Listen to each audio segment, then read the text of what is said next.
બાળક અંદર છે? આવી અંદર?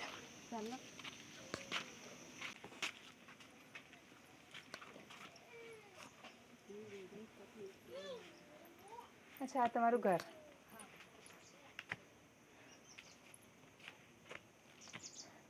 પહેલું બાળક ક્યાં છે? એ રે, શું નામ છે એનું? ચીઝ પાડી દીધી એને. નિયતિ નામ પાડ્યું છે, બહુ સરસ. નિયતિ નિયતિ નિયતિ ધીરખાડીની નિયતિમાં લઈને આવી રસ્તો. ખૂબ સુંદર લાગે છે નહીં? નામ પાડ્યું કે બાકી છે?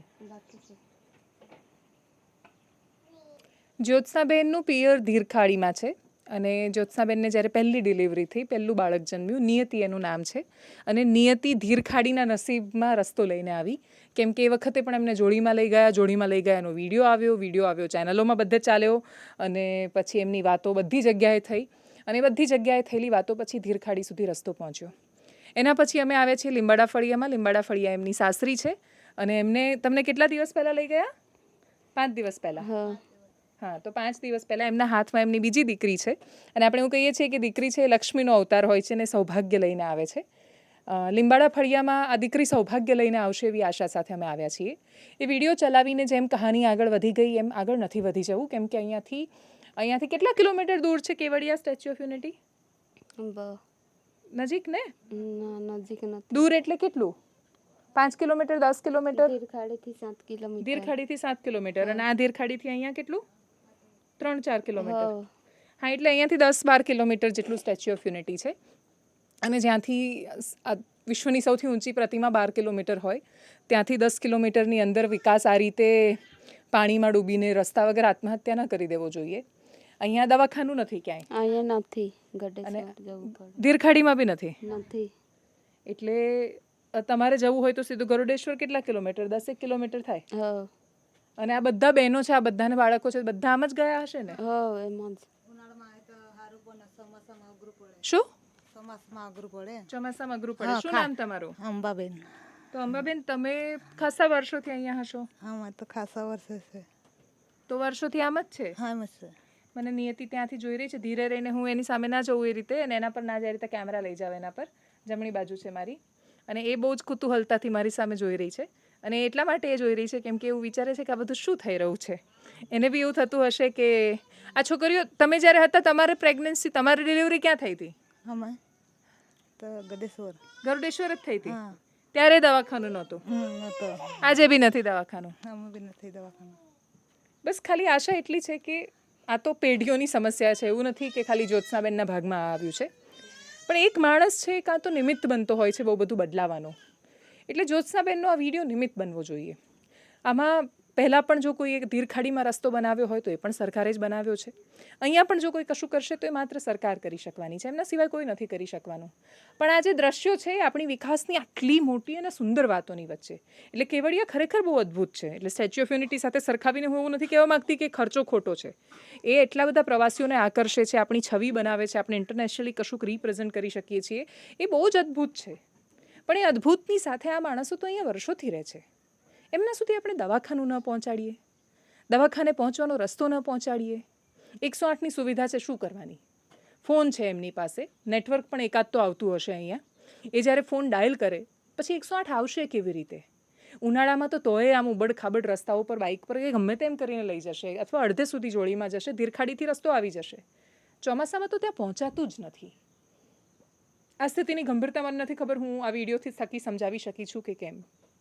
મને એ પણ નથી ખબર કે આ વિડીયો જોયા પછી કોઈ ફરક પડવાનો છે કે કેમ. પણ છતાં એ ફરક નહીં પડે એવું માનીને બતાવવાનું બંધ નહીં થઈ શકે. ફરક નહીં પડે એવું માનીને આટલા કિલોમીટરો ચાલીને કોણ જાય? કેમ કે હું ચાલીને આવી છું એટલે મને ખબર છે કે આ કેટલું તકલીફદાયક ને પીડાદાયક છે. હાંફી ગયા છીએ, પાણી માટે તરસ્યા છીએ. એવું લાગે છે કે એવું લાગતું હતું કે પહોંચીશું ખરા? મનમાં એવો વિચાર આવ્યો હતો એટલી બધી જ્યારે ગરમીને હાફ થયો હતો ત્યારે કે અહીંયા અમને કશું થશે તો કશું જ નથી મળવાનું. એ ખબર હોવા છતાં અહીંયા આવ્યા છીએ. અને આ સંઘર્ષોની વચ્ચે અમે આવ્યા અને અમારી સાથે આવું થયું એટલે રસ્તો બનાવી દો એવું નહીં. પણ આ નિયતિની નિયતિ તો બદલો. કેટલા વર્ષોથી આપણે આમ ચલાવે રાખીશું? કોઈ દિવસ ફરક નહીં પડે. આંકડાઓ વાસ્તવિકતા બતાવે છે તોય ફરક નહીં પડે. એ સ્થિતિ આપણે ક્યારે બદલી શકીશું? આ એમનું ઘર છે, પણ હું તમને એકદમ ટૂંકમાં બતાવી દઉં. અહીંયા કેટલા લોકો રહે છે કુલ? હા, માણસો 12 લોકો રહે છે ને? હા, એટલે હવે 12 લોકો રહે છે એ ઘર હું તમને બતાવું. આ એમનું રસોડું છે. જઈ રહી છું ને અંદર. આ રસોડું છે એમનું. આ પાણીયારું છે, પાણી મૂકેલું છે. આવો રોટલો ચાલી રહ્યો છે. શું બનાવો છો? દાળ ભાત બનાવો છો. શું નામ તમારું? જાનું. જાનું, સુંદર લાગો છો તમે, બહુ સરસ લાગી રહ્યા છો. તમારે બી બાળક છે? આ કેવી રીતે લઈ ગયા હતા ડિલિવરી માટે? મેં તો ધીરખાડી હતી. ધીરખાડી હતા એટલે મળી ગયો રસ્તો. હે, ધીરખાડી પિયર છે? હા. બરાબર. તો ધીરખાડીમાં એ પહેલા રસ્તો નહોતો નિયતિ જન્મી ત્યારે, પછી રસ્તો બની ગયો. શું નામ બેટા? રિયાંશ નામ છે. વિયાંશ, સરસ નામ પાડ્યું છે. તો એ ચૂલો છે, ચૂલો સળગી રહ્યો છે, રોટલા બની રહ્યા છે. મકાઈના રોટલા છે એવું લાગે ને? અચ્છા, જુવારના રોટલા છે. જુઓ, હવે આ જુવારના રોટલા ક્યાં મળવાના? અમદાવાદમાં તો તમારે મિલેટ્સનો બહુ ભાવ આપવો પડે, પણ અહીંયા તો થાય જ જુવાર ને મકાઈ છે. તો આ જુવાર છે એને એક મિનિટ આ બતાવો તમે. આ પેઇન્ટિંગ છે પણ બતાવો. સરસ મજાનું ભીત એમણે લીંપી છે ને પછી લીંપ્યા પછી સરસ મજાનું બનાવ્યું પણ છે. એમણે ચિત્રો બનાવ્યા છે. આ એમનું રસોડું છે અને પછી એના પછી 12 માણસનું આ ઘર છે. એમાં આ તમને ખાટલો દેખાતો હશે. આ બાજુ અચ્છા પશુ પણ આવી ગયા એની અંદર. બકરાને બધું અહીંયા જ રહે. એટલે આ એમનો માલઢોર છે, એ બકરાને બધું અહીંયા રહે. તો અહીંયાથી શરૂ થાય છે ટૂંકમાં એમનું ઘર. અહીંયાથી એમનું ઘર શરૂ થાય છે. આ શું છે? ડોડી. હા, તેલ નીકળે ને આનું? હા, તો તમે આ ડોડીનું તેલ ખાવ છો? તો કયું તેલ ખાવ? હા, વેચી દો ડોડી. હા, ડોડી સૂકવીને વેચવાની? હા, તો આ ડોડી છે જંગલમાંથી વીણી હશે ને? અને આ બસ એટલે અહીંયા ડોડીને બાકી બધું સૂકવેલું છે ને આ એમનું ઘર છે. આ ઉપર માળ છે, અહીંયા શું રાખો છો? ઉપર ઘાસ ને બધું. એટલે શરૂ થતાની સાથે જ આ વહુઓ સાથે લગ્નમાં આવ્યું હશે ને તિજોરી, હે ને? હા, એટલે લગ્ન થાય ત્યારે તિજોરીને બધું આવતું હોય છે. એટલે એના પરથી સમજી ગઈ કે આ લગ્નમાં આવેલો વ્યવહાર છે એમનો. તો એમનું જીવન કંઈ બહુ જ હાઈફાઈ કે બહુ એવું જીવન નથી. બહાર જઈને હવે બતાવીશું તમને ઘર એમનું આખું, એટલે તમને સમજાશે કે આ કયા જીવનની અને કોની મદદની આપણે વાત કરી રહ્યા છીએ અથવા પ્રયત્ન કરીએ છીએ. જુઓ આ બાજુ બતાવો. બહાર આવતાની સાથે જ સ્વર્ગ. એટલે અહીંયા ચારેય બાજુ આ પ્રકારે વાદળ છવાયેલું વાતાવરણ હોય. ખેતીના નામે એમની પાસે કોઈ વિશેષ જમીન હોતી નથી. જે હોય છે એમાં જંગલ સાથેના સંઘર્ષો અને વિવાદો હોય છે. ડુંગરાળ જમીન, એમાં માંડ 12 મહિના પણ ન ચાલે એટલું અનાજ માંડ ઉગે. એટલે જુવાર કે મકાઈ કે બાકી બધું ઉછેરે. બકરાને બધું હોય હાટમાં એક્સચેન્જમાં, એટલે કે બકરી આપે અને પછી સામે જે મળે એનું સામાન ને બાકીનું બધું લઈને આવે. એ પ્રકારનું એમનું જીવન.